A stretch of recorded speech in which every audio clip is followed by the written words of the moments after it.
What's going on, everyone? It's Meatwagon, and welcome to the ultimate four-player strategy for Shangri on Black Ops Zombies. So, this was actually a game that we played last night. It was after the game that I already said I was going to show you guys, but this one worked out a little bit better for us because we were able to actually do some of the things that we need to do in order to make it the ultimate strategy. Alright, so 4 players. First of all, we'll get a couple things out of the way. I get a lot of comments like, you know, why don't you knife, and why don't you maximize your points, and why don't you do this, that, and the other thing. Well, I tell you what, when you play with 4 players, and especially players like that I play with, if you see a zombie and you want some points, you better shoot and kill them right now, because they will steal your kills, they will steal your points. You know, everybody's real competitive, trying to, you know, rank up, get enough points. Obviously, for me, you know, open doors, hit the box, you know, get the guns you need to survive. But when you see us doing these things, okay, if you're playing with your friends and you can convince them to all play and watch only their... See, look at this. Spider threw grenades, so I came over to his window, throw some grenades back. If you can convince your friends... You know, otherwise, just, you play like this, when you see a zombie, kill him. Kill him as fast as you can. It's not about maximizing your points. This isn't solo. This is 4 players, so it's kind of like, go for it, build as many points as you can, because ultimately, everybody's going to, you know, take turns at the doors and stuff like that. What happens is, we go through here, you'll see, we're just in the spawn area, and we're going to try and build up as many points as we can and move out of here and go straight to the box, okay? The first part of this strategy is you got to go to the box and you have to get the shrink gun, the 3179 JGB 215 shrink gun, right? And whoever gets that, whether they're the lucky one or the unlucky one, depending on the way you look at it, then whoever gets that, the focus from that point on will be that person gets to maximize their points because they have to upgrade the gun. Okay? So you have to work as a team when it comes to these aspects. Once, look at this, I go over and steal a couple of his kills right there. That's what I'm talking about. You got to be competitive, and you know, being competitive like that makes you a better player. You know when to be aggressive and when not, when to sit back and when to push forward. So have some fun with it. Maps like this one they're challenging maps, but because they're challenging, it allows you to enjoy it more. You know, it's about pushing yourself, moving around, doing different things, trying different areas, and just having a blast with it. So I encourage you guys, push forward, move around, do different things, and have a lot of fun with this map. Don't get discouraged if you don't make it to high rounds. Who cares? Who cares? It's a daytime map. You know, it's a good looking map. There's a lot of cool features. Just have fun with it. Use this strategy. See if it'll help you to move up to higher rounds. Okay? So what we're going to do is, here's the first part of the strategy. We're going to get, you know, X amount of points, however many points we can in here. And as soon as we feel, you know, we have enough points spread across all 4 players, make a crawler. Find out where the box is, whether you're going to go out, you know, to the left or to the right of spawn. Head that direction first, because you need to get to the box, and everyone needs to start hitting the box to try and get that shrink ray gun, okay? That's very important, because you need that to complete the Easter egg, all right? The main part of this 4-player strategy is that you complete the Easter egg 4 times. You complete the Easter egg 4 times. So every single player has 7 perks. And every single player, if they go down, they will not lose their perks. And if they bleed out and come back and respawn the next round, they will not lose their perks. That is how you need to play this map if you want to survive with 4 players into, you know, any kind of whatever you would consider a high round on this.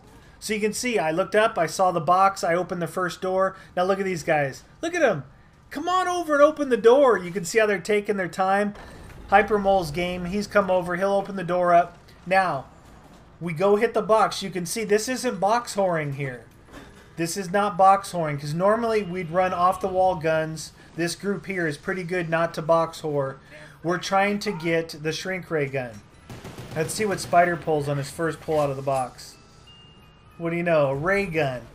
Just my luck. And actually, for the first, I don't know, I want to say 10 rounds, I get no luck out of the box. Nothing.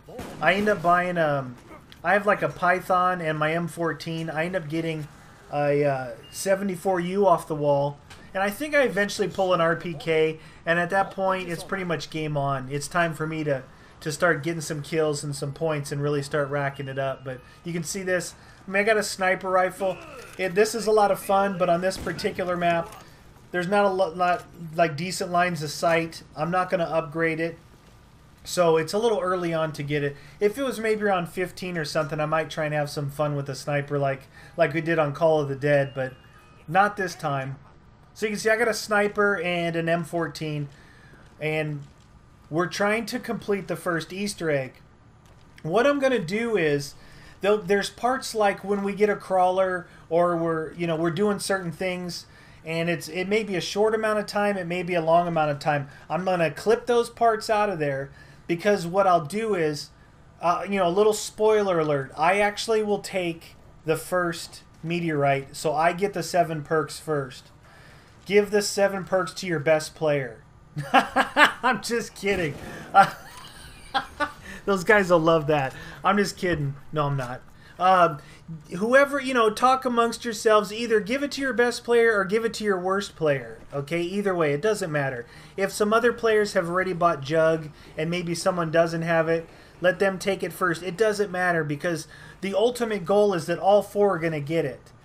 I like the idea of the best player getting it, because if other people go down, he has the ability to move around fast, to reload fast, to revive fast, to survive, explosive and ray gun with all the 7 perks. So that's the way I like to look at it. But again, just decide for yourselves, because ultimately everybody's going to get it. So it doesn't really matter, unless I don't get it first. Okay, so what I'm going to do is, I'm not going to really show you guys too much of the Easter egg, because I'm pretty sure everybody's seen it. Probably seen it too many times.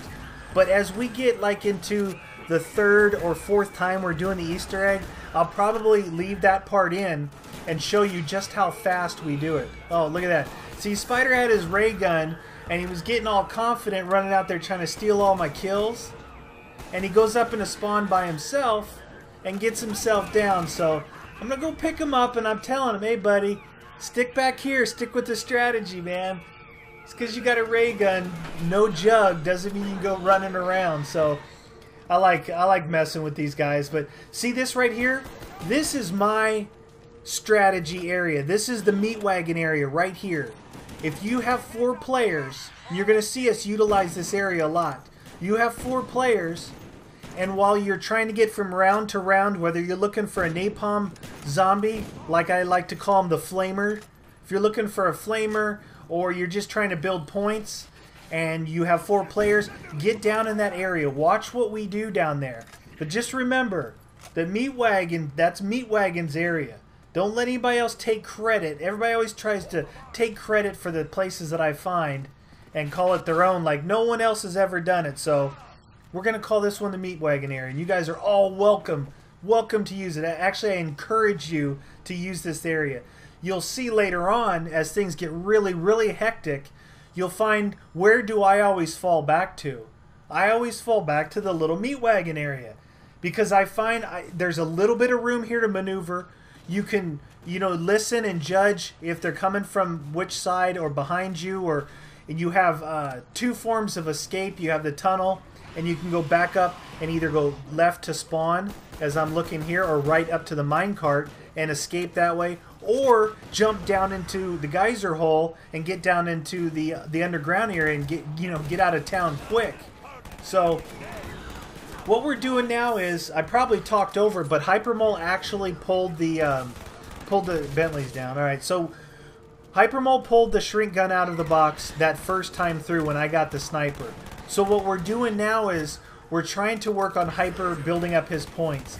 He's over on the right side of this building. You know, we're flanking this building here on my right. And what the idea is, not for a player to be out in front of me like this, but for him to be behind me watching my back at the window. So you got one guy looking forward, one guy watching this window and assisting the guy looking forward, and then the same thing happening on the right side of this building.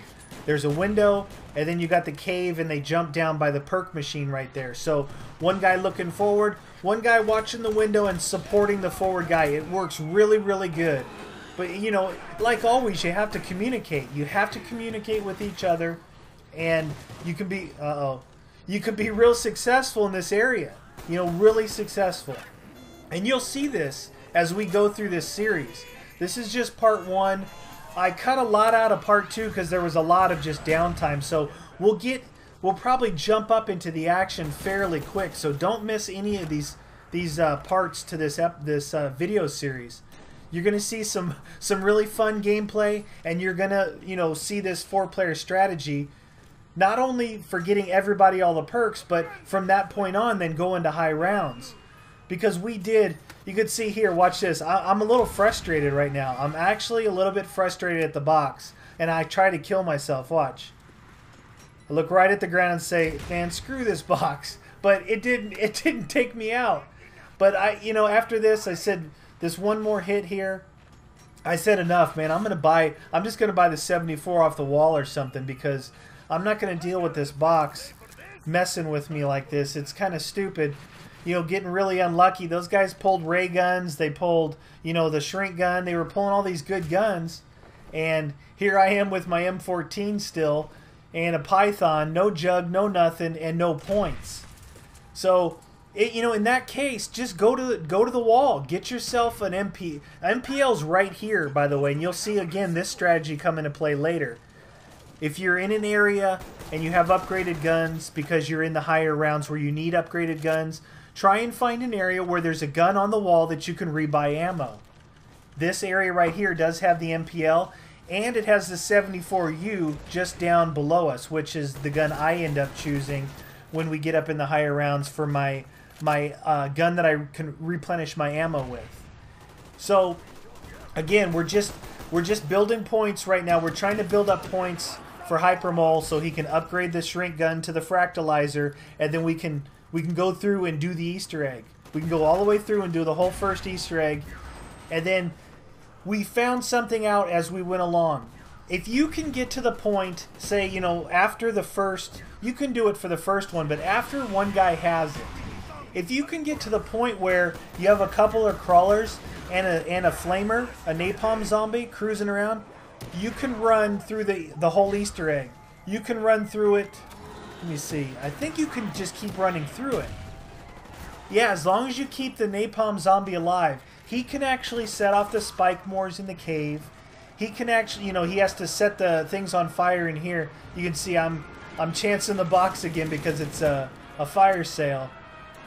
What do I get? What do I get? Oh, there we go. Finally. Thank you, box. Thank you for finally giving me a weapon at round 7 and leaving me with no points to get jug. That's all right. No big deal. But yeah, you'll see in this video series a lot of cool little things. The napalm zombies are super useful because they just cruise around the map real slow. Just don't get close to them. Definitely don't bump into them. You'll see me run up and headbutt them. When I want to take them out, I'll just run into them. Take them right out. Anyway, that's going to be the end of this one, but stay tuned for each one. There's some real cool stuff for 4-player strategies coming up and some fun gameplay.